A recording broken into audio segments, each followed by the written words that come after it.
우리 옆 사람과 인사합시다. 샬롬, 반갑습니다. 오늘 영상으로 드리는 우리 귀한 성도님들도 샬롬, 반갑습니다. 아이고, 새로운 건 참 항상 좋습니다. 첫 마음, 2022년 1월 5일 첫 수요 저녁 예배를 오늘 이렇게 예배한 우리 모든 성도들에게 정말 2022년 12월 마지막 수요 저녁 예배 까지 언제나 그 말씀 앞에 서 있는 우리의 모든 심령, 우리의 믿음, 우리의 구원의 역사가 일어나는 우리 모든 성도들이 되기를 정말 소망합니다. 오늘은 누가복음 11장 27절, 28절 이하 보면 우리가 지난주 주일날 보았던 말씀이죠.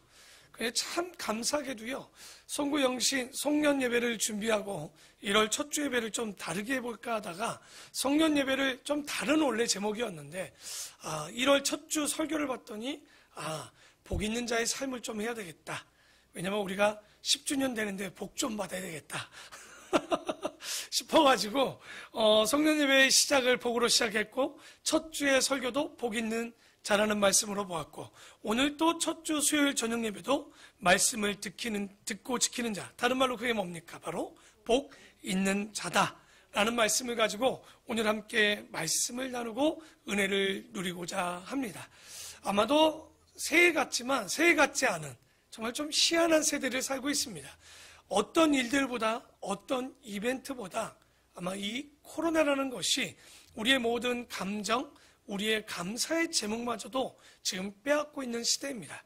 그렇기 때문에 우리는 더욱더 깨어져 있어서 그 어느 순간에도 어떤 일들이 있어도 주님을 향한 마음, 주님을 향한 이 모든 깨닫는 눈과 그 깨닫는 마음과 눈과 귀를 닫지 않고 바라볼 수 있는 우리 귀한 성도들이 되기를 부탁을 드립니다.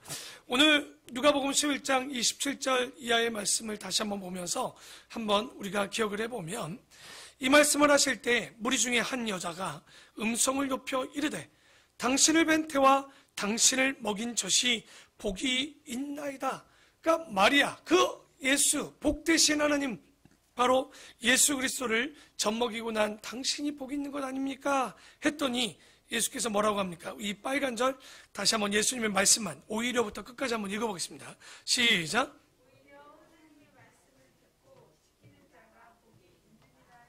그렇죠. 분명히 얘기합니다. 하나님의 말씀을 듣고 지키는 자. 우리가 새벽에도 또 참 놀랍게도 동일한 이야기가 좀 반복됩니다. 여러분, 우리가 이 땅에 살아가는 목적은 뭡니까? 하나님의 말씀을 듣기 위한, 왜? 그것이 구원의 첫 길이기 때문에 그렇죠. 그러나 말씀을 듣는 걸로 되지 않죠. 말씀을 깨닫는 데까지 가야 됩니다. 그러나 우리가 2022년 또 2021년 마지막 때 말씀을 봤지만 그것을 듣고 깨닫는 걸로 가면 이거는 종교도 아니고 아무것도 아닌 게 됩니다. 오히려 더 위험한 종교가 될 수 있고 신앙이 될 수 있죠.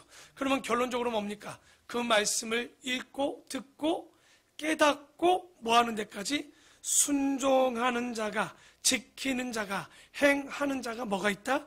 복 있다라고 이야기를 계속적으로 반복하고 있습니다. 저희 교회가 성경을 창세부터 요한계시록까지 또 이제 아마도 이번 달 정도 아니면 2월 첫 주 정도, 둘째 주 정도면 아마도 우리가 새벽에 보았던 창세부터 요한계시록까지의 이야기가 다 마무리됩니다. 그런데 그 말씀의 내용을 보면 왜 출애굽 때 그 신의 산에서 받았던 그 귀한 복들을 왜 이스라엘 백성들은 받지를 못했는가? 결론은 그거였죠. 들었고 알았지만 깨닫기도 했지만 뭐하지 못했던 거예요. 행하지 못함을 통해서 예언자를 보내게 되었고 심판의 자리까지 가게 된 것을 우리가 너무나도 많이 보았어요. 그렇다면 너무나도 간단해요. 복받는 길은. 우리가 알고 깨닫는 말씀, 이 말씀을 계산하지 않고 우리가 계산기를 두들겨 보는 것이 아니라 그대로 그 말씀대로 순종하면 복이 있습니다. 여러분, 우리 교회 다니면서 사람들이 점점 믿는 게 쉽지 않대요. 왜요? 그랬더니 옛날엔 그냥 교회 와서 웃고 즐기기만 하더니 어떤 날은 또 일독을 하더래요. 그러더니 또 어떤 날은 또 갑자기 올해 들어서 뭐라고 그래요? 큐티하라고 그러더니 전도까지 하라고 그러니까 이게 너무 좋았다가 슬슬 부담 갖는 사람들도 있는 것 같아요. 그러나 이것은 우리 교회의 목표와 목적이 아니라 알고 보면 주님께서 우리에게 주고자 하는 복의 그 길들이지 않는가. 시편 1편 1절에서 2절에 뭐랍니까? 복 있는 사람은 여호와의 율법을 즐거워하여 주야로 묵상하는 자라라가 얘기합니다. 그 말씀을 받을 때 여러분 성경 읽어가는데 지겨우면요 힘들죠. 그래도 하셔야 됩니다. 복 받으려면. 왜냐하면 그게 지겨우니까 즐거울 때까지 기다리면 여러분 아마도 죽을 때까지 쉽게 즐겁지 않을 거예요. 그리고 죽을 때쯤 읽어보려면 뭐가 또 안 따라줘요? 눈이 안 따라줘요. 여러분 믿음도요, 지금 설교 듣는 거 지겹다고요? 여러분 귀가 점점 어두워져서 보청기를 듣고 말씀 들을 수 있을 것 같습니까? 어려운 거예요. 이게 우리가 지금 듣는 말씀, 보는 성경이 당연한 듯 하지만 요즘 제가 이제 슬슬 노안이 온 것 같아요. 자꾸만 이제 가까운 걸 볼 때 약간 어지러지해요. 속으로 야 이제 좋은 시절 다 지났다. 왜냐면 책을 볼 때 그래도 가까운 거 뭐 이 노안 없이 그냥 봤는데 어느 순간 가까이 보려고 그러면 너무 가까이 보면 약간 어지러지하면서 이게 이제 침침함도 오면서 여러 가지로 복합적으로 오는데 야 빨리 성경을 좀 더 보고 들을 수 있는 것도 더 듣고 정말 건강을 지키는 이유는 오래 살기 위한 게 아니에요. 말씀을 건강히 듣고 말씀을 건강히 보려고 하면 오늘도 그런 것을 여러분 그러기 때문에 즐거이 하셔야 돼요. 이 말씀을 듣는 게 힘드시죠? 그러나 이 말씀을 들을 때도 많지 않을 뿐더러 우리가 건강히 들을 수 있는 날이 얼마나 있을까 생각해 보면 지금 이 첫 예배라고 하는 이 예배가 수요 저녁 예배가 얼마나 소중하고 복되고 귀한 자리인지를 오늘 영상으로나 오늘 이 자리에 있는 분들에게 동일한 은혜와 동일한 갈망과 동일한 축복이 있기를 원합니다. 그래서 오늘 이 율법을 즐거이 뭐하러? 주야로. 묵상은 뭐라고 그랬죠? 신중하게 생각하고 그 말씀을 읊조리면서 반복하면서 기억하는 거예요. 오늘도 큐티 하신 분들 그래서 참 감사하죠. 항상 옆에다 두고 있어요. 제가 큐티 하라고. 그래서 이 책자들을 여러분 그런 거 있지 않습니까? 책거리 하고 싶지 않습니까? 이게 4월 달이면 마무리가 돼야 돼요. 아마도 시작했으면 딱 4개월치가 들어져 있습니다. 그래서 여러분 보시고 수요일날 설교는 주일날 설교를 반반 자르든지 이렇게 하든지 아니면 여러분이 두 편을 알아서 잘 아마 하셔서 보신다면 아마도 그렇게 하면 좋을 것 같고요. 그리고 이게 기도 계획표에 한번 또 이런 걸 써보는 거죠. 올 2022년 주님의 말씀 앞에 있는 이 수요 예배를 내가 현장이든 음성이든 파일이든 빠지지 않고 52주를 다 지켜보겠다.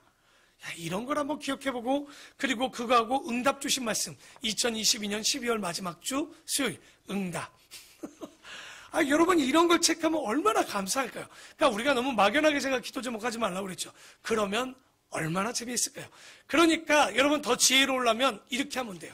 주님 이 큐티 노트를 마치는 수요일까지 제가 꼭 예배는 빠지지 않고 큐티를 하겠습니다. 그러면 4개월마다 또 감사해. 여러분 그렇게 하면 우리 어린 친구들은 4개월도 멀어. 한 달마다 기도하는 거예요.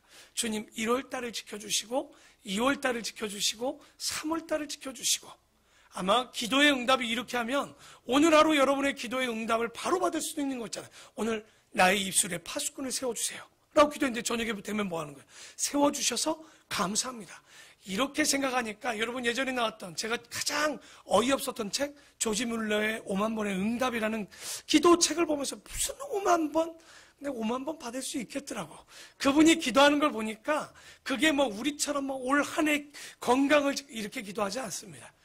뭐 올 한 해를 다 살지 내년까지 살지 못 살지를 모르는데 오늘 하루 우리의 건강 우리의 안전 우리의 신앙을 위해 기도하면 매일마다 여러분 하루 마무리하는 저녁마다 우리의 감사, 바로 말씀을 듣고 지키는 자의 복을 매일마다 누릴 수 있지 않을까 한번 생각해 볼 수 있겠죠. 그래서 복 있는 사람은 여호와의 율법을 즐거워하여 주야로 즐거이 묵상하는 자, 이런 자들이 복이 있다라고 하죠. 그리고 나서 좋은 얘기는 여기까지입니다. 이제 29절부터는 또 그렇지 않네요. 무리가 모였을 때 예수께서 말씀하시되 이 세대는 악한 세대라. 표적을 구하되 요나의 표적밖에는 보일 표적이 없나니. 이거 우리가 이제 마태복음에도 마가복음에도 봤던 이야기인데 먼저는 이 세대가 악한 세대라. 로마의 그 벽 기억나십니까? 로마 벽에도 하나의 낙서들이 써 있대잖아요. 요즘 애들 보니 말세다 말세. 2000년 전에도 그 낙서가 있었다고 합니다. 그러면 2000년의 세대가 악하면 지금은 2000년 뒤에 요즘 촉법소년들 하는 짓들을 혹시 뉴스에서 보셨습니까? 자기들이 법적으로 안 당한다고 경찰들이 멱살을 잡고 술 먹다 걸리니까 아주 이게 말 같지도 않은 행동들 하고 있어요. 여러분, 얼마나 세대가 악해졌는지를 보지 않습니까? 이제는 순진한 시대 여러분 없습니다. 그런 거. 요즘 아이들이 정말 우리 교회에 있는 아이들이나 그래도 순진해 보이는 거지 그렇지가 않더라고요. 그래서 30절에 그러면 어떡하냐? 요나의 표적밖에는 보일 표적이 없는데 그 표적이 뭐냐? 요나가 니느웨 사람들에게 표적이 됨과 같이 인자도 이 세대에 그러하니라. 이게 무슨 표적일까요? 요나의 표적은 마태마가에 말하는 요나의 표적과 누가복음에 말하는 요나의 표적은 조금 가지수가 달라요. 그 내용도 좀 다릅니다.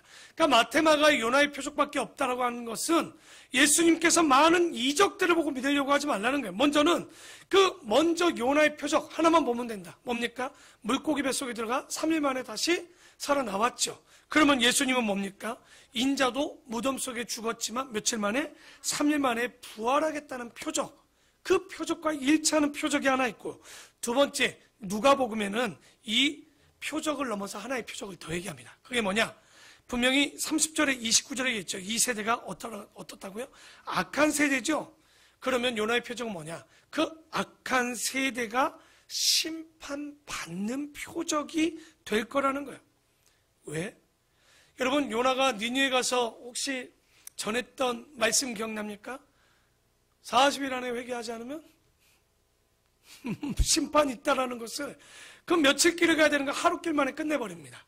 그런데도 불구하고 동물부터 왕부터 신하들부터 백성들까지 다 죄를 뿌리며 회개하지 않았습니까? 아니, 요나같이 시원찮게 믿지 않기를 바라고 전했는데도 불구하고 그들이 구원을 받지 않았느냐.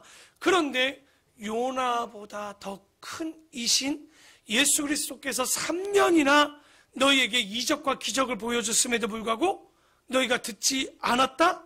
그러면 이 요나의 표적은 그들에게 뭐 받게 되지 않을까요? 심판의 표적이 된다는 거예요. 그 말을 하고 있는 거죠. 그래서 31절에 잘 봐라. 심판 때에 남방 여왕이 일어나 이 세대 사람들을 정죄하리니. 왜? 이는 그가 솔로몬의 지혜로 말을 들으려고 땅끝에서 왔음이거니와. 그러니까 솔로몬의 지혜를 듣고자 하고 해도 그 땅끝에서 왔는데 하물며 솔로몬보다 더 큰 이가 여기 있으며 어떻게 해야 되겠어요? 그러면 땅끝이 아니라 진짜 저 지구 반대편, 아니 저 우주에서도 와서 들어야 되겠죠. 그리고 심판 때에 니느웨 사람들이 일어나 이 세대 사람들을 정죄하리니. 왜? 이는 그들이 요나의 전도를 듣고도 회개하였거니와 요나보다 더 큰 이가 여기 있지 않느니냐. 여러분, 듣기만 한 것도 아니고요. 요나의 말을 듣고 그들이 뭐 했다고요? 듣고 회개하지 않았느냐. 그런데 요나보다 더 큰 이가 왔는데도 불구하고 뭐 했다는 거예요? 듣는데도 듣는 것도 아니죠. 듣지도 않았고 행하지도 않았다는 거예요. 그러니 느니웨 사람들이 와서 이 시대 사람들을 뭐 하겠다는 거예요? 심판하지 아니할 수 있겠느냐. 남방 여왕이 와서 이 시대 사람들을 심판하지 아니할 수 있겠느냐. 이게 바로 요나의 표적이고 예수님의 표적이 된다는 거예요. 그러니까 다른 마태 마가의 이 복음서에서는요, 부활의 표적을 얘기한 거예요. 너희들이 볼 표적은 요나의 표적, 곧 부활의 표적만 봐도 된다고 했지만 지금 누가복음의 이 내용은 다른 이야기죠. 이 세대 사람들이 돌아오지 않는 거, 요나의 표적처럼 니느웨 사람들이 와서 너희들을 어떻게 하겠다는 거예요? 회개하지 않는 너희들을 심판하시겠다는 굉장히 무서운 이야기를 하고 계시는 겁니다. 여러분, 요나가 기적을 보였어요? 말씀의 능력을 보였습니까? 아니에요. 듣거나 말거나 진짜 얘기만 안 들었으면 좋겠다 싶고 아주 조용히 이야기하고 빠르게 얘기했음에도 불구하고 40일이 지나면 니느웨가 무너지리라고 얘기했는데 그들이 듣고 회개했지만 예수님이 온갖 기적과 이적, 기적도 안 보여주고 싶었지만 그들이 믿지 못하게 믿음으로 구원하기 위해서 그들에게 이적과 기적을 보였음에도 불구하고 그들은 듣지도 회개하지도 않았으니 마땅히 심판당하지 않겠느냐. 그것이 바로 요나의 표적, 그것이 되겠다라는 거. 그러니까 약간 마태마가의 표적과는 조금 다른 심판의 표적을 이야기하고 있습니다. 그러면서 33절에 그러니 누구든지 등불을 켜서 속에나 말 아래에 두지 아니하고 등경 위에 두나니 이는 들어가는 자로 그 빛을 보게 하려 합니다. 이 말은 당연히 타는 말은 horse는 아니죠. 그건 뭘까요? 그러니까 요즘 친구들은 잘 몰라요. 우리 어렸을 때만 해도 시장에 가도 맨날 뉴스 났어요. 제 어렸을 때 어디 시장에서 말을 속이다 걸렸습니다. 돼를 속이다. 왜냐하면 옛날에 이렇게 사각형 모양으로 아시죠? 아마 얘들은 박물관이나 가야 그런 데 가서 보는 건데, 그런 돼나 말 보면 옛날에 사기쳤죠. 이렇게 안에다 볼록해서 막 그 집 가면 되게 많이 주는 줄 알았어요. 가득 줬는데 이상해. 집에 와서 담아보면 항상 쌀도 적고 뭐 이게 다 적어. 봤더니 그 집 가봤더니 어떤 일들이 있어요. 돼 밑에 말 밑에 이렇게 볼록해가지고 양을 더 줄여놓는. 이제 요즘은 저울을 속인다고 하는데, 옛날에는 그런 일이 있었는데, 그런 돼를 넣어둔 더 큰 통을 뭐라고 합니까? 한 말, 두 말. 아마 우리가 석유를 가져올 때도 옛날에 한 말, 두 말 이런 식으로 부피도 제공했었는데, 그래서 여기 보니까 곡식의 양을 측량하는 통 같은 거요. 드럼통 아시죠? 아니면 양동이 아시죠? 여러분 초를 켜갖고 양동이에다가 넣어요, 안 넣어요? 멍청하게 누가 양동이에다 넣습니까? 당연히 그 말 위에 보이는 곳에 올려놓을 수밖에 없는 거죠. 그래서 우리가 이 33절의 말씀은 그건 거예요. 그걸 왜 거기다 두냐? 이는 들어가는 자로 그 빛을 보게 하기 위해서 등을 위에다 두는 거예요. 그러면 그리스도인들은 뭐를 해야 될까요? 숨어서 예배 듣지 말고 당당히 들으라는 거예요. 여러분 요즘은 그런 게 좀 없죠. 옛날에는 핍박도 하고 사람들이 예수쟁이 하면서 정말 핍박도 예전에는 꽤 있었습니다. 그렇기 때문에 여러분이 어느 곳을 가든지 본교에 본교 다니는 저 성도들은 참 뭐가 달라. 이게 바로 빛을 비치는. 그래서 이 신도림뿐만 아니라 여러분이 사는 지역에 믿는 자들의 빛을 비칠 수 있도록 항상 여러분의 아파트를 사시면 경비실 그런 데 가서 음료수 하나 주고 주보 같은 거 그냥 주고 오시는 거예요. 아니요, 그냥 한번 읽어보라고요. 아니면 좋은 메시지나 여러분 계속적으로. 그런데 사람이 뭘 먹으면요 정말 그거 좋게 볼 수밖에 없어요. 우리 본교회가 그래도 이 아파트 안에서는 좀 그래도 잘 나누기 때문에 사람들이 이 본교회를 굉장히 좋게 생각하는 분들도 꽤 있습니다. 그처럼 우리가 직장에서도 착한 행실의 옷을 입어서 그 빛을 투영해서 비춰낼 수 있도록 해야 되겠죠. 그러니 우리가 오히려 그래서 차 타고 오니까 문제예요. 옛날에는 어떻게 했어요? 다 걸어오면 성경책 가방, 권사님들 아시죠? 신방 가방이라고 옛날에 성경책 꼭 넣어두는 가방이나 우리 남자 집사님들도 꼭 가방을 들거나 혹은 진짜 그 또 성경책도 옛날에 자크도 없었잖아요. 그럼 항상 뭐가 보여요? 빨간색 성경 그거 보면 빨간색을 들고 딱 가슴 옆에 가장 가까운 곳에 끼고 왔죠. 근데 저는 학생부 때 그렇게 못했어요. 왜? 오락실을 가다 보니까 신문지로 쌌어요. 양심은 있어가지고 그 길 또 못 가. 그러니까 신문지로 꽁꽁 싸갖고 여러분 은근히 착한 거지. 교회가 욕을 먹을까봐. 왜냐면 또 이 참 자녀가 있어서 좀 그러긴 하지만 그러니까 예배 시간에 또 이제 몇 번 가다 걸려서 잡혀왔지. 선생님들한테 귀때기 잡고 이렇게 끌려오기도 했지만 어쨌든 그때는 또 어쩔 수 없이 죄를 지니까 사람이 참 감추게 되더라고요. 그러나 오늘의 말씀은 그게 아니라 항상 예수 믿는 자로서 그래서 직장에서 2배로 어려워요. 예수 안 믿으면 막말하고 막 행동하거든요. 근데 예수 믿으면요 여기까지 올라왔던 말도 죽이고 왜? 내가 이거 쏟으면 누가 욕을 먹어요? 저 예수 믿는 놈이 왜 저래 저거? 예수 믿는 자가 왜 저래? 라는 이야기를 들으니 우리가 그 예수님의 이름 때문에 참고 오래 참고 절제할 수밖에 없는 거죠. 그래서 착한 행실이 범사에 정직하고 선한 마음으로 주변에 전할 수 있도록 해야 되겠죠. 그리고 34절에 너의 몸의 등불은 뭐라? 눈이라. 내 눈이 성하면 온몸이 밝을 것이요 만일 나쁘면 내 몸도 어두우리라. 눈이 안 좋은 사람은 안 좋다는 걸까요? 옛말에 있죠. 온몸이 1000냥이면 눈은 몇 냥? 만냥이라고 그랬나요? 만냥이면 900냥이든 1000냥이면 어쨌든 900냥이든 눈이 90% 한다는 얘기를 합니다. 잘 보시면 눈이 안 보이면 세상에 좋은 거 다 아무것도 볼 수가 없는 거예요. 그러니까 눈이 밝아야 내 눈 속에 들어오는 것을 통해서 그 모든 것들을 보고 즐기고 누릴 수 있는 것이지 눈이 어두우면 진짜 다 끝나는 겁니다. 많은 거를 잃어버리죠. 근데 지금 말한 이야기 34절의 이야기는 보이는 우리의 눈을 얘기한 것이 아니라 물질 세계뿐만 아니라 지금 무슨 세계를 얘기하는 거예요? 마음의 눈, 영적인 눈도 있다는 거예요. 그래서 믿는 것을 가지고 우리는 사람들이 뭐래요? 제가 한번 믿어 본다라는 얘기 하죠. 믿는다라는 말, 여러분 믿어본다는 거 어떻게 뭐 마음이 뭘 보겠습니까? 그런데 이게 마음의 눈과 영적인 눈으로 보면 믿어 본다라고 그러죠. 여러분 맛보죠. 근데 또 뭐 한다고 그래요? 먹어 보지요. 맛을 본다라고 합니다. 그 듣는 것도 뭐라고 그래요? 들어? 뭐가 안 맞는 거 아니에요? 듣는 거죠. 어떻게 들어봅니까? 곧 얘기는 보여지는 육신에 듣고 보고 맛보는 것이 아니라 우리가 그것 말고도 이 마음으로 보는 것들이 있는 거예요. 눈으로 보는 것도 보는 것이고 귀로 듣는 것도 보는 것이고 말하는 것도 보는 것이 있는, 그러니까 마음의 눈을 밝혀야 된다는 거예요. 그러니까 마음의 눈이 우리에 있기 때문에 먹어보고 입어보고 들어보고 다 본다고 하는데, 그러니까 보는 눈이 곧 이 마음의 눈이 감각이 좀 있으셔야 됩니다. 우리가 말씀을 들어도요, 감각 있는 사람들은 어때요? 야, 이거 진리다 라는 걸 알아먹지만 그러지 못하면 이 진리를 비춰져서 우리가 볼 수가 없는 거예요. 그러니까 우리가 성령의 조명하심이다. 조명하심. 어려운 말 아니에요. 성령이 비춰주시는 거예요.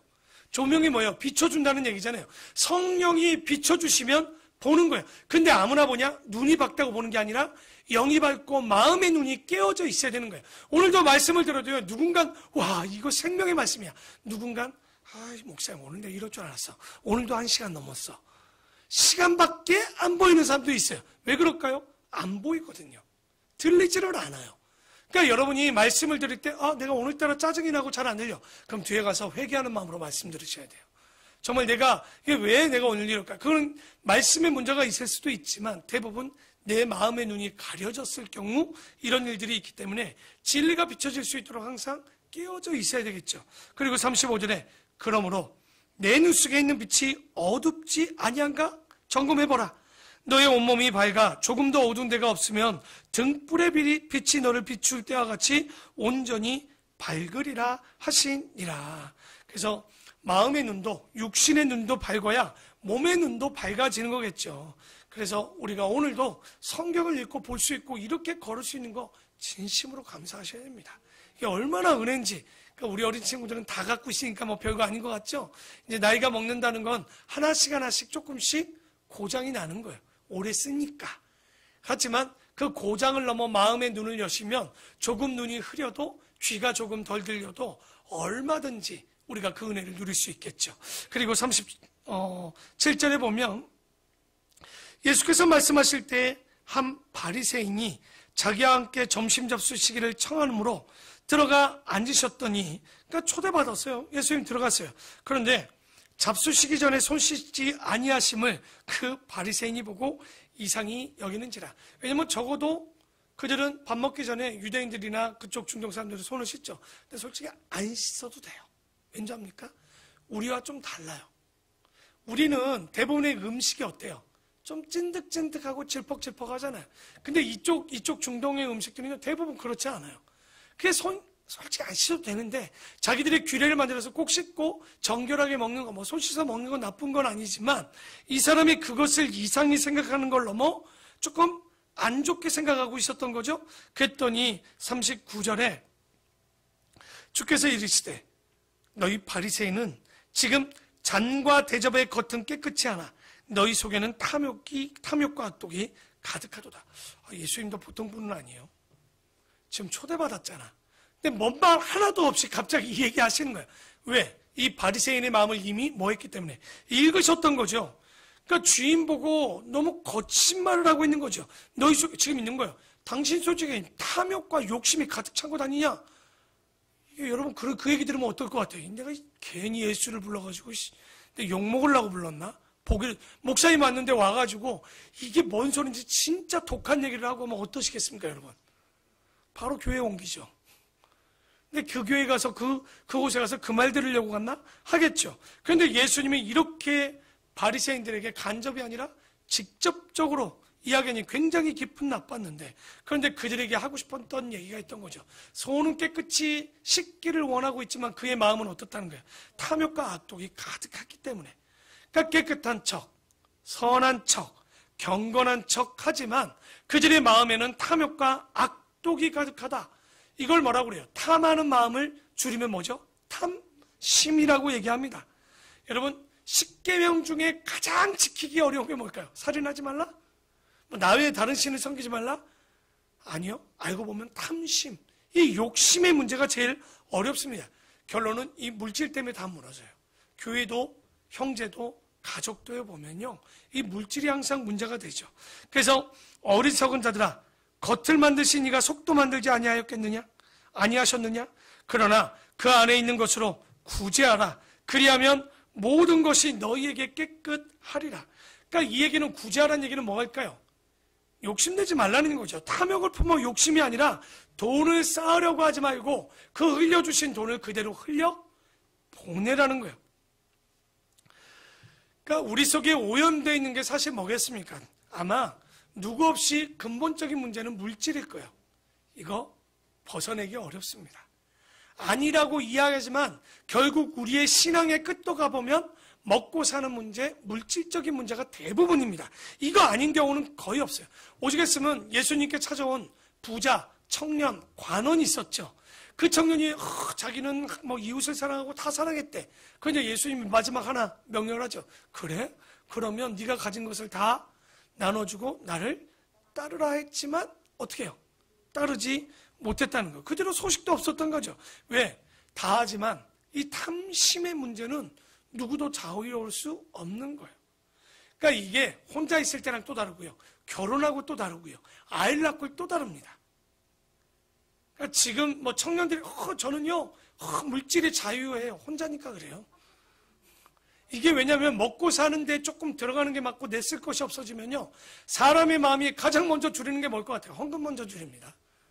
그거 줄이면, 정말 조금 줄이면 내 삶이 좀 넉넉해지는 것처럼 보여지기 때문에. 그러니 이 탐심, 욕심만 씻으면 굉장한 자유를 얻을 수 있습니다. 그러나 뭐 오징어 게임도 아니죠. 자유냐 욕심이냐, 둘 중에 하나밖에 없어요. 욕심도 가지면서 자유를 얻을 수 없고요, 자유를 가지면서 욕심이 따라올 수 없는 거예요. 하나밖에 없는 거예요. 복 받는 길이 그래서 쉬워요. 여지가 없어요. 하나만 선택하시면 됩니다. 근데 여러분이 왜 못 받냐? 이게 중간에 있는 게 아니에요. 하나를 이미 선택하신 거예요. 신앙에도 편한 길을 선택하셨고, 삶 속에서도 욕심을 선택하고 있는 것이고, 가치도 내 가치를 선택하고 있는 거예요. 사람들은 다 그래요. 내가 주님을 따르는데 왜 복을 못 받고 자유하지 못하죠? 그거 되게 모순이 있는 말입니다. 진짜 그럴까요? 그래서 오늘도 그러잖아요. 뒤돌아보라는 거예요. 우리의 모습을 한번 뒤돌아보라는 거예요. 진짜 내가 탐심이 있는지 없는지 점검해 보라는 거죠. 그래서 42절에 화 있을진저 너희 바리새인이여, 너희가 박하와 운양과 모든 채소의 11조는 드려 잘하지만, 그러나 공의, 줄 한번 치실까요? 공의와 하나님께 대한 사랑은 버렸다라는 거예요. 그러나 이것도 행하고 저것도 버리지 말아야 할지니라. 그러니까 둘 다 있어야 되는 거죠. 그러니까 어떻게 보면 율법적으로 지켜야 되는 형식도 있어야 되지만 또 그것에 대한 진짜 사랑도 갖고 있어야 되는데, 문제는 뭡니까? 바리새인들은 안식을 잘 지키죠. 박하와 운양과 채소의 11조 철저히 지킨단 말이에요. 우리는 따라갈 수 없을 만큼 지킵니다. 우리가 헌금 생활한다? 여러분, 그들하고 비교하면요, 우리는 하는 것도 아니에요. 그런데 이들은요, 이것을 철저히 지키지만 문제는 뭐예요? 하나님을 사랑하는 마음이 없고, 그러면서 공평과 정의를 행하지 않으면 예수님 앞에서는 아무것도 안 되는 거예요. 그러니까 주님께서 얘기하는 거예요. 이것만, 나만 따르고 마음만 있는 거. 주님은요, 우리의 중심도 보지만 여러분의 겉도 보십니다. 중심만 보면 여러분 여기를 왜 와요? 집에 그냥 있지. 편하게 누워서 예배도 드려도 돼요. 여러분의 중심은 누구보다도 주님 사랑하잖아요. 그런데 그게 아닌 이유가 뭡니까? 내가 마음이 있는 곳에, 정말 우리의 물질이 있는 곳에 마음이 있듯이, 정말 우리의 생각과 이런 것들 잘 보시면, 진짜 마음이 있으면 예배를 드리는 마음과 자세도, 우리의 삶의 자세도 달라질 수밖에 없죠. 그래서 주님은 얘기합니다. 이것도 행하고 저것도 버리지 말아야 된다. 11조만 해야지. 아니, 공의와 의를 행해야지 이것만 해야지가 아니라 둘 다 행해야 되는 거. 예수 믿는 게 그래서 쉽지 않은 거예요. 그래서 43절에 화 있을진저 너희 바리새인이여 너희가 회당의 높은 자리와 시장에 문안받는 것을 기뻐하는 도다. 화 있을진저 너희여 너희는 평토장한 무덤 같아서 그 위를 밟는 사람이 알지 못하느니라. 이게 무슨 말일까?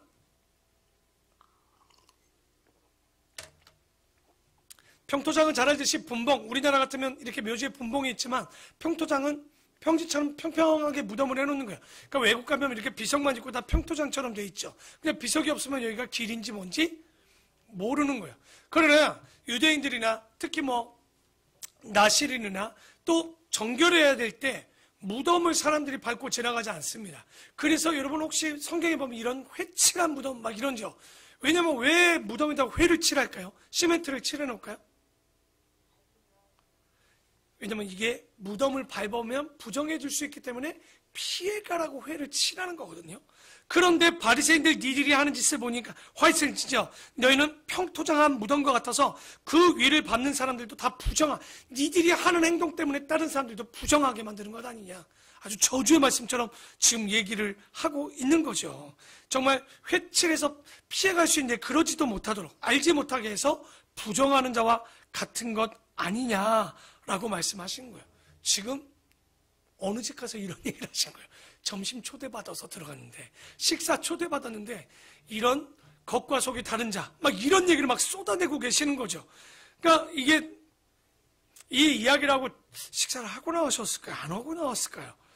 그러니까 손 하나 안 씻은 문제로 떨떠름했다가 이 사람 바리새는 아주 그냥 된통당한 거예요 지금. 근데 가르치려고 하셨기 때문에 아마 모범을 보이기 위해서 아마도 이렇게 얘기하지 않았나 싶지만 어쨌든 그러고 나와서 또 그 모습을 보십시오. 45절에 한 율법 교사가 예수께 대답하여 이르되 선생님 이렇게까지 말씀하실 리가 있습니까? 저 사람이 실수도 있는데 우리까지 싸잡아서 모욕하시는 것이 왜 그럽니까? 하고 또 약간 아주 비유상하게 얘기를 하는 거죠. 여러분 아주 지금 왜냐면 그들이 들어도 율법교사가 들어도 뭐 하는 것 같아요 지금? 이거 저주하는 소리 같이 들리지 않습니까?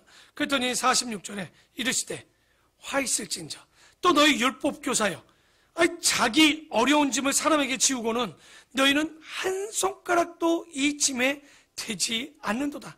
그러니까 자기들은 온갖 해석합니다. 미드라시, 미시나, 탈무드, 할라카하다 막 이러면서 오경을 해석한 걸 또 해석하고 또 해석하고 자기들의 규례와 율례를 너무 많이 만들어 놓은 거예요. 그런데 자기들은 하지도 않고 까딱하지도 않으면서 백성들은 그거 지키네 안 지키네를 다 평가하고 앉아있다는 거예요. 자기들은 손 하나 까딱하지 않고 짐도 하나 지지 않으면서. 그러니까 47절에 화 있을진저 너희는 선지자들의 무덤을 만드는도다. 그들을 죽인 자도 너희 조상이로다. 이와 같이 그들은 죽이고 너희는 무덤을 만드니 너희가 너희 조상이 행한 일에 증인이 되어 옳게 여기고 있는 것과 뭐가 다를 게 있겠느냐. 그러므로 하나님의 지혜가 일렀을 때 내가 선지자와 사도들을 그들에게 보내리니 그 중에서 더러는 죽이며 또 박해하리라 하였느니라. 그러니까 그들에게 보냈었죠. 그랬더니 창세 이후로 흘린 모든 선지자의 피를 이 세대가 담당하다. 지금 무서운 얘기한 거예요. 그러니까 전에 선지자들의 피 흘림이 너희들과도 무관하지가 않은 거죠. 그러니까 최고 예언자, 능력자, 지도자를 보냈지만 그들이 어떻게 했던 거예요? 믿지 않았다는 거. 그리고 그들이 죽었다는 거. 죽이거나. 그러니까 너희들이 그들을 위해서 무덤을 만들었지만 너희 죄도 그들의 피에 자유할 수 없는 거야. 그건 무서운 얘기죠. 그래서 아벨의 피는 누가 흘렸어요? 가인이 흘렸죠. 가인이 흘린 피로부터 제단과, 그러니까 창세로부터 이 얘기인 거야. 그때부터 흘린 피로부터 제단과 성전 사이에 죽임을 당한 사가랴의 피까지 하리라. 이 사가랴는 누굴까요? 스가랴라고도 얘기합니다. 이게 언제 있었던 왕이냐면 선지자면 요아스 때. 그러니까 여호야다의 아들인 스가랴가 이스라엘 백성들이, 유다 백성들이 자꾸만 우상을 섬기니까 그들에게 권면하면서 아주 저주받을 것이라고 얘기한 거예요. 요아스가 이걸 보더니 백성들을 시켜서 죽이겠단 말이에요. 돌로 쳐 죽이는. 그러니까 역대하 24장 20절 이하에 나오거든요. 이게 짧게. 그러니까 그 내용을 보면서 그 피까지도 지금 어떻게 하시겠다는 거예요. 피까지 하리라. 내가 너에게 이르노니 과연 이 세대가 그 피를 담당하게 될 것이다. 그러니까 선지자를 죽인 모든 대가, 예수님 당시에 최고의 뭐 지도자니 뭐니 이런 사람들까지 아까 얘기했죠. 요나의 표적밖에 없다는 건 뭐예요?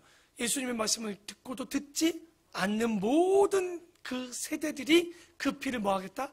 담당하게 될 것이다. 율법교사도 괜히 껴들었다 말 한마디 했다가 지금 그쵸? 본전도 못 차립니다. 지금 52절에 화 있을진저 너희 율법교사여 너희가 지식의 열쇠를 가져다가 너희도 들어가지 않고 또 들어가고자 하는 자도 막았느니라. 하는지 보십시오. 율법교사면 요즘 같으면 누굽니까? 율법을 가르치는 선생님, 신학교수죠. 신학교수. 성경을 해석하는 요즘 이런 분들이 그 구원의 길로 들어갈 수 있는 열쇠를 좀 열어주기도 하고 해야 되는 이 양반들이 자기도 안 들어가고 남도 못 들어가요. 진짜 못된 놈이죠. 지는 안 들어가야 되는데 남까지도 못 들어가는 이런 끔찍한 일 진짜 있잖아요. 미국에도 창조론을 얘기할 수 못하는 게 그게 어떤 뭐 새로운 신학학자들이 얘기하는 게 아니라 신학자들 중에 창조가 아니다. 꼭 구원은 예수님 아니고도 갈 수 있다. 요따위 얘기하는 사람들. 꼭 예수님만 아니어도 된다. 종교 다원주의자들. 뭐 부처를 통해서도 구원을 얻을 수 있고 마음에서 통해서도 구원을 얻을 수 있다는 거. 여러분 아닐 것 같죠? 갈수록 있을 겁니다. 아마. 더 있으면 더 있지 덜 있지는 않을 거예요. 그런 자들이 있다는 거죠. 그래서 거기서 나오실 때 서기관과 바리새인들이 거세게 달려들어 여러 가지 일을 따져묻고 왜 그러겠어요? 그들을 다 저주했으니 가만히 있겠습니까? 그 입에서 나오는 말을 책잡고자 하여 노리고 있더라. 그러니까 이때부터 결정적으로 바리새인들이 거침없이 예수를 잡으려고 말을 하는 거죠. 그래서 예수님이 어려움을 당하는 거예요. 지금도 마찬가지로 말할 때 그것을 뭐하고자? 책잡고자 해요. 죄송합니다. 송년 마지막 복 받아라. 첫 주 복 받아라. 오늘 시작은 복 받아라 했지만 그 복은요. 왜 못 받는지를 지금 바리새인과 율법학자들과 사두개인들과 이런 자들을 통해서 보는 거예요. 그들은 듣기는 듣되 깨닫지는 못하고 보지는 못하고 정말 보지도 못하고 듣지도 못하는 이런 일들. 그리고 더나가 아까 얘기했지만 복 있는 자는 그 말씀을 듣고 알고 듣고 깨달아 믿고 순종하겠지만 순종은 최종 사랑으로 나오는 거예요. 그러니까 우리도 점검해봐야 되는 것은 성경도 읽어, 큐티도 해, 목장도 해. 근데 사랑이 안 돼. 그럼 여러분은 아직도 그 복의 단계를 가지는 못하는 거예요. 최종은 사랑하셔야 됩니다. 이 사랑이 너무나도 어려운 거예요. 그런데 그러지 않으면 이런 일들이 지금 이렇게 벌어지는 거죠. 오늘 12장 계속 지금 장을 끝내려고 하는데 양이 어설퍼요. 뭐 오늘 여기서 끝내면 네, 너무 좋죠. 네. 하지만 12장 오늘 12절까지만 볼게요. 12장 12절까지만 봅시다. 짧게.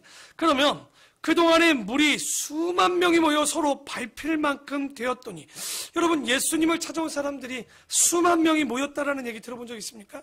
있어요, 있기는. 그게 언제냐? 근데 마태는 그런 얘기하지 않았죠. 언제 나오냐면 사도행전 때 사도 바울에게 예수님의 동생 야고보가 이런 얘기를 합니다. 예수님을 믿는다 하는 자들이 지금 수만 명이 된다. 근데 여러분 히브리인들의 숫자 개념을 알아야 돼요. 원래는 수만이라고 그러면 이거 억수로 많다는 얘기입니다. 그러니까 만 명이 모였다는 얘기 아니라 더 많이 모였다는 얘기인 거예요. 이게 원래는 그만큼 많이 모였는데 그런데 마태는 그런 내용들을 쓰지 않았죠. 근데 누가는 왜? 사도행전은 누가 썼어요? 누가가 기록했잖아요. 그런 말들을 찾아낸 거예요.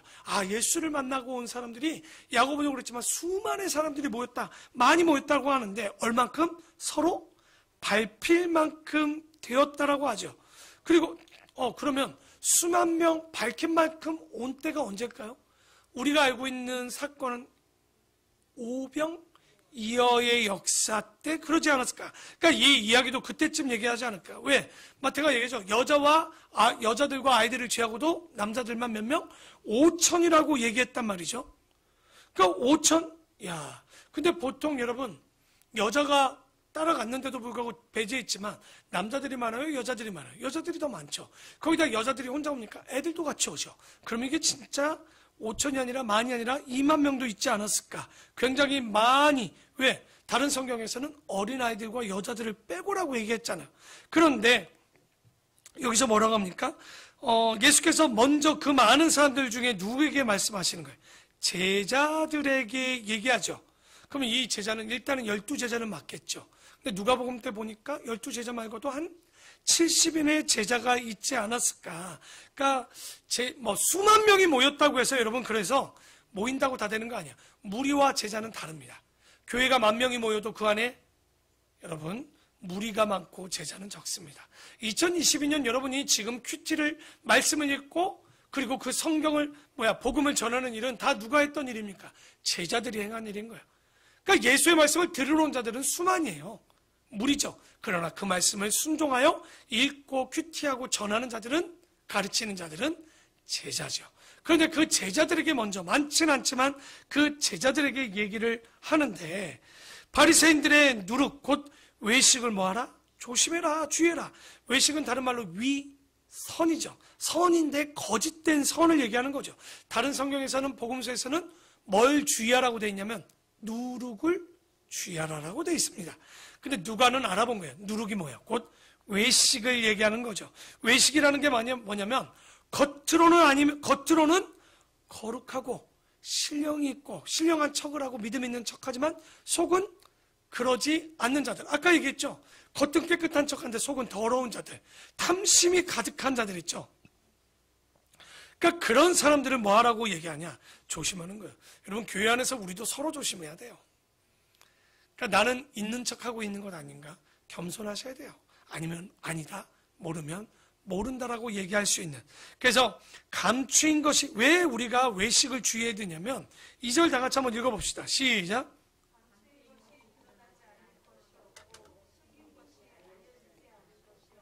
다른 말로 세상에 비밀이 없다는 거죠.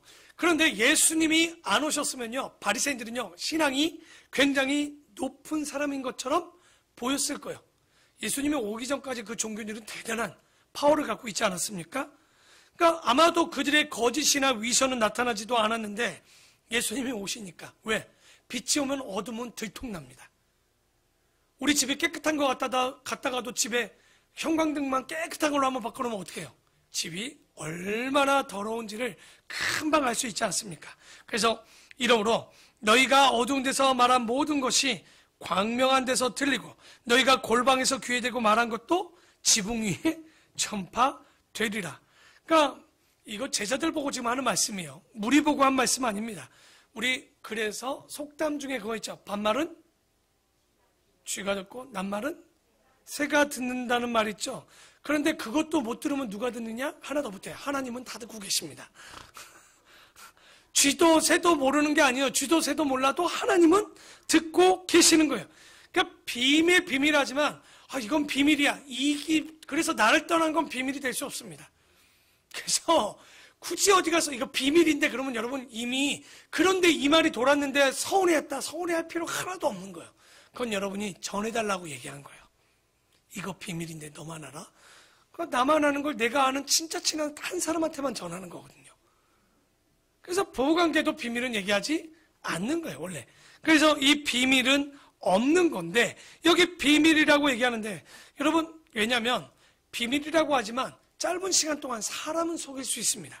그러나 모든 사람, 그리고 영원히는 속일 수 없습니다. 더더욱이 하나님은 속일 수 없습니다. 그렇기 때문에 하나님이 오시면 우리의 이런 모든 위선은, 그래서 말세에 우리의 머리에 인치심도 볼 때 그런 위선자들을 다 지나치고 인을 치시겠죠. 그러니까 또 그런 얘기하면 저도 두려워요. 그 움찔하죠. 잘못되면 말씀을 아는 척, 믿음이 있는 척, 기도하는 척, 성령이 충만한 척 이럴 수 있거든요. 얼마든지. 그러니까 그러지 않기 위해서, 그러지 못한 나를 위해서 더 기도하고 말씀 보고 깨달아야 되겠죠. 그래서 우리가 그런 모든 위선이 하나님께서 오시면 드러나고, 오히려 그 위선이 드러나면 복음이 더 크게 선포될 수 있는 거예요. 그래서 우리가 주님의 빛이 우리 안에 들어와야 될 것이고, 4절에는 내가 내 친구 너희에게 말하노니, 예수님이 제자들에게 뭐라고 얘기합니까? 친구. 근데 많이는 안 나오는데 몇 군데 나와요. 요한복음에 보면 이렇게 나옵니다. 이제부터 너희는 나의 종이라 하지 말고 친구라 하였노니, 이런 내가 내 아버지께 들은 것을 다 너에게 알게 하리라. 그러니까 친구는 뭡니까? 내가 아는 것을 너에게 다, 아까 그 비밀을 원래는 얘기할 수 있는 게 진짜는 뭐예요? 친구죠.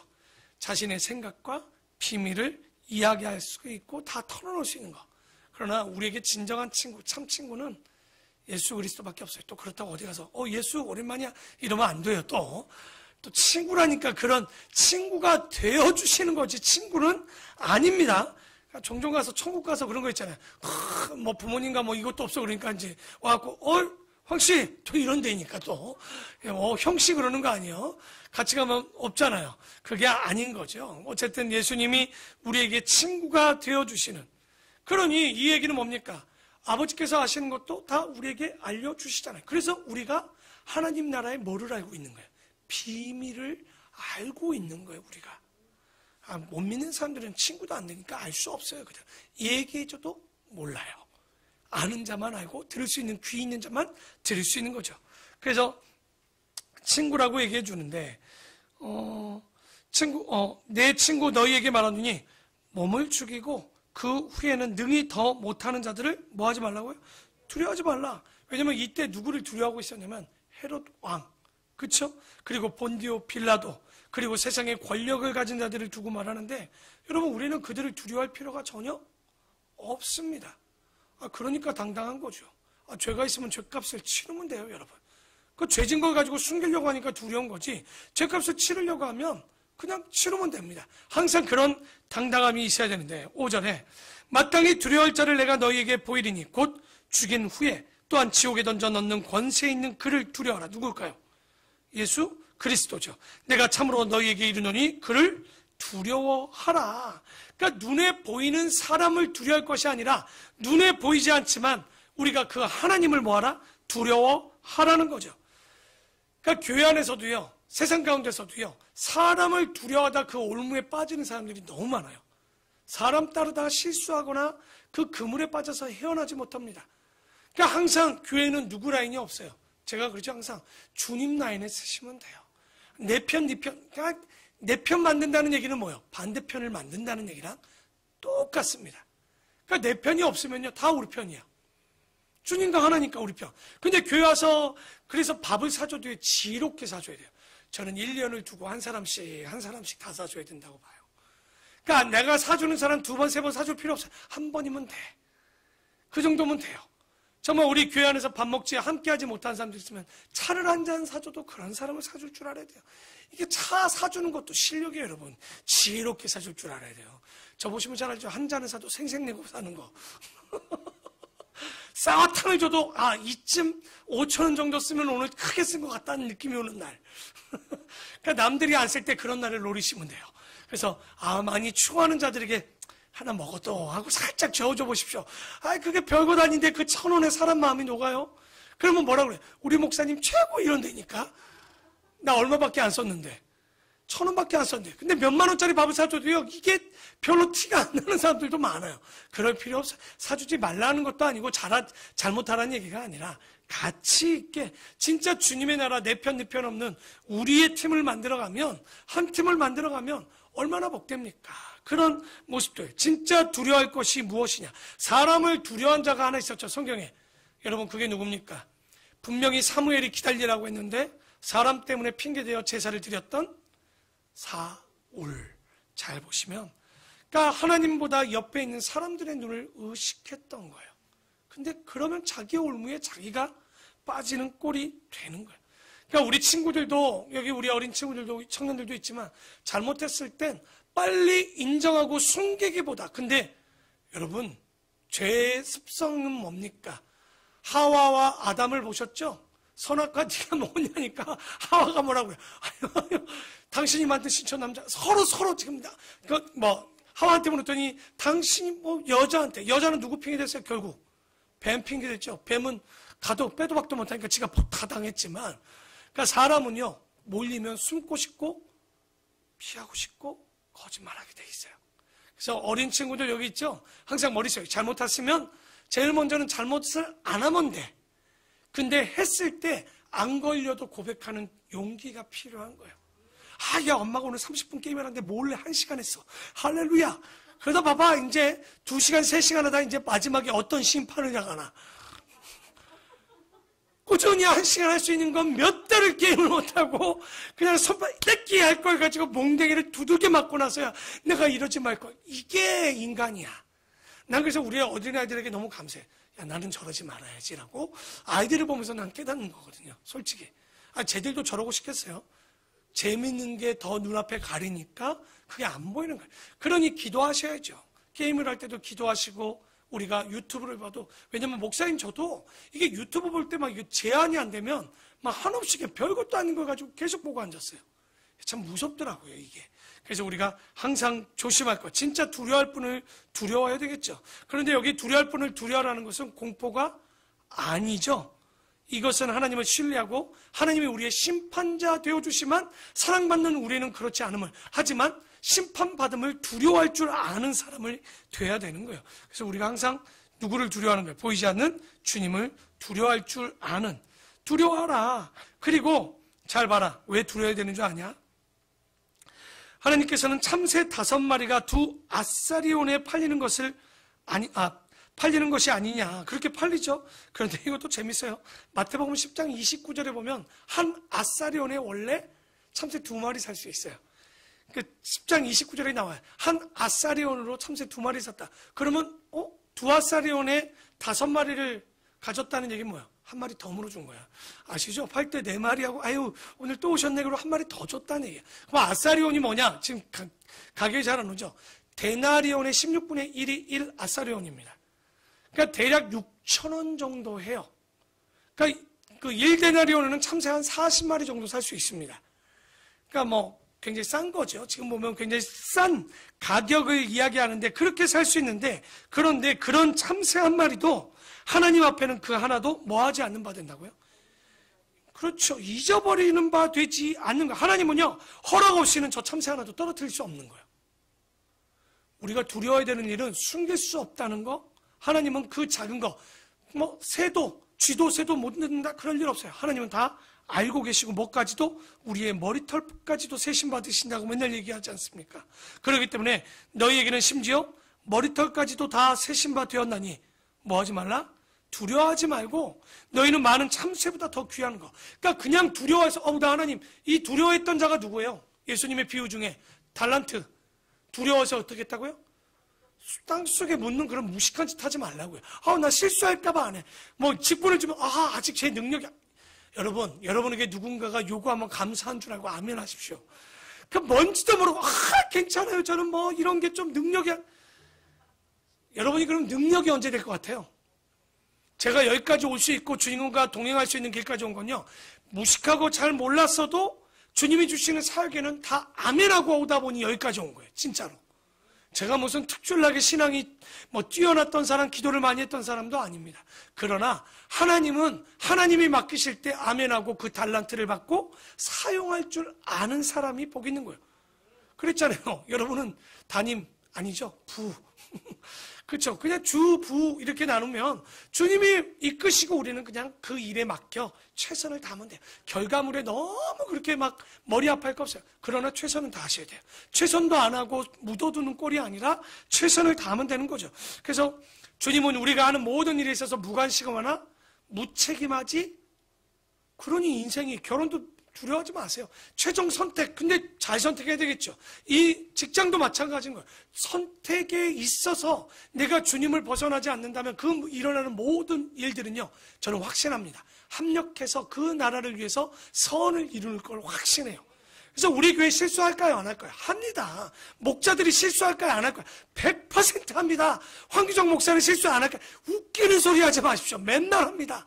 하지만 주님을 향한 그 마음과 그 방향을 틀지 않기 때문에 실수하고 넘어져도 또 일어나면 되지 뭐 이번에 좀 안 되면 좀 다음에 잘하면 되죠.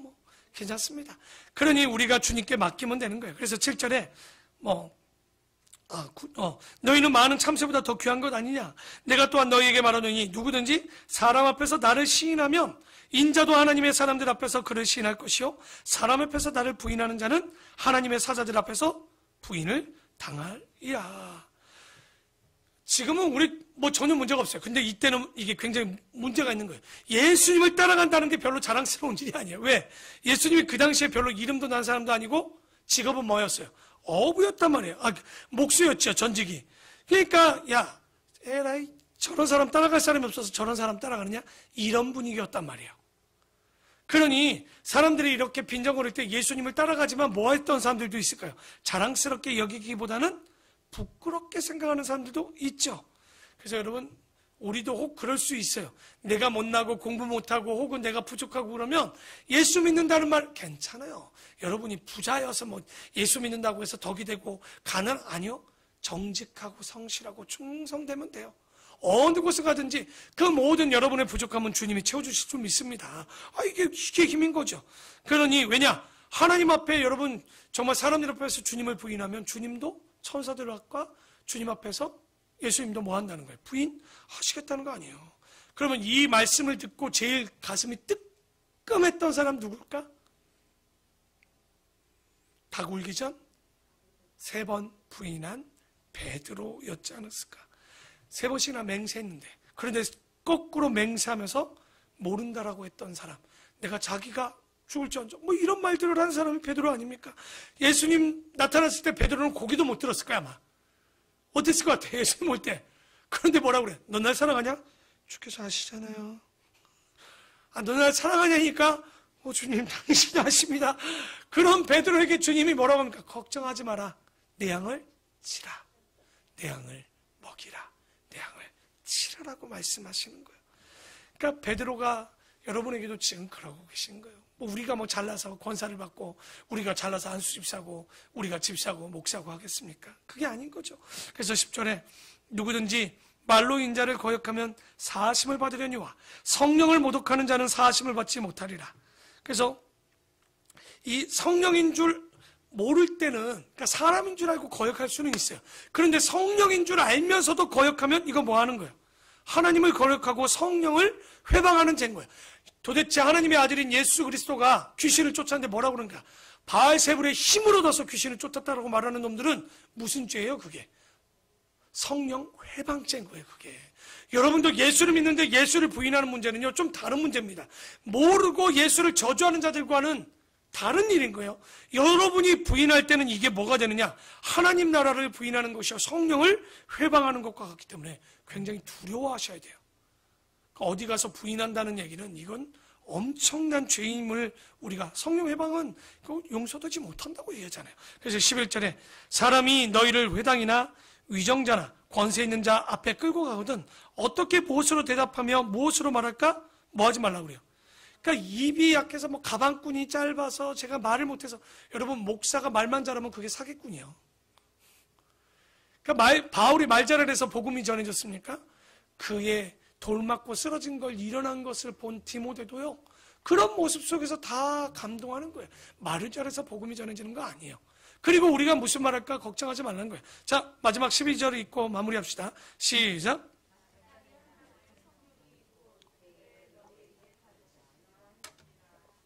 여러분, 이런 성령이 어떻게 여러분에게 가르쳐줘서 말을 어떻게 해본 경험들이 있을지 모르겠지만 뭐라고 말할까 뭐 하지 말라는 거예요. 염려하지 말라.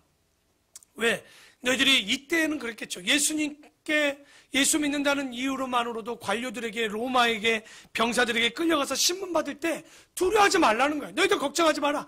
그들에게 대항할 이야기들을 갖고 있고 신문을 당하지만 너희들의 목이 잘려도 너희들의 증거는 확실하다는 거예요. 그러니까 우리가 정확한 증인이 되지 못하는 건 정확하게 보지 못하고 믿지 못하니까 증인이 안 되는 거예요. 마라나타, 그 증인이라는 단어는 뭐라고 했습니까? 마르티스, 바로 순교의 뜻과 동일한 거예요. 그렇죠. 마르티스, 마라나타가 아니라 마르티스라는 단어 자체가, 이 증인이라는 단어가 바로 이런 순교의 단어랑 같은 거. 이들이 어떻게 그렇게 쓸 수 있을까요? 분명한 증인이 될 수 있던 건 그들이 전하는 그 예수가 분명히 어떤 분인 줄 알고 있었다는 거예요. 여러분, 예수님이 복받는다, 잘된다 이런 얘기 하셨던가요? 아니요. 예수님의 말씀은요 오늘도 듣고 있지만 복받는다는 얘기가 아니었죠. 폐부를 찌르는 말이에요. 반응은 2가지로 나왔습니다. 하나는 뭡니까? 전부 주님의 말씀이 옳다라고 가슴을 치며 회개하는 자들이 있었고, 또 반면은 뭡니까? 이를 갈며 예수의 말 가운데 책 잡을 게 무엇이 없나 있나, 저를 어떻게 하면 죽일까 하는 자들이 있었단 말이에요. 그래서 오늘 이 말씀 굉장히 두렵고 떨리는 말씀입니다. 우리가 이 땅을 살아갈 때 본질이냐 현상이냐 볼 때 항상 우리는 현상에 휘둘립니다. 눈앞에 일어나는 일들 때문에 어렵지만 왜 그러냐? 그냥 예수님이 여러분 달콤한 이야기 하던가요? 복받을 이야기들 하던가요? 그런데 지금 문제는 한국교회나 우리가 이 달콤한 얘기를 듣고자 하고 복받을 얘기를 듣고자 하고 이런 얘기 아니면 또 안 들으려고 하니까. 그런데 예수님의 말씀 보십시오. 예언자의 말씀을 듣고 사람들이 기분 좋아하던가요? 예수님의 말씀을 듣고 좋아하던가요? 그렇지 않았던 거죠. 여러분, 그 말씀을 들었을 때 그 말씀에 조명된 자들 중에 바른 자들은 다 그들의 것을 놓고 다 따르더라. 바로 오늘 나왔던 그 탐심, 우리의 욕심. 여러분, 요나와 같이 성이 없이 전에도 그 많은 사람, 니느웨 사람들이 회개하고 돌아왔는데 하물며 3년씩이나 이렇게 복음을 전했는데 하물며 모태신앙이 되어서 지금까지 예수를 믿고 있는데도 불구하고 회개하지 않는다? 오늘 말씀을 놓고 비춰보면 이거 끔찍한 일입니다. 이 심판이 누구에게 있겠냐는 거예요.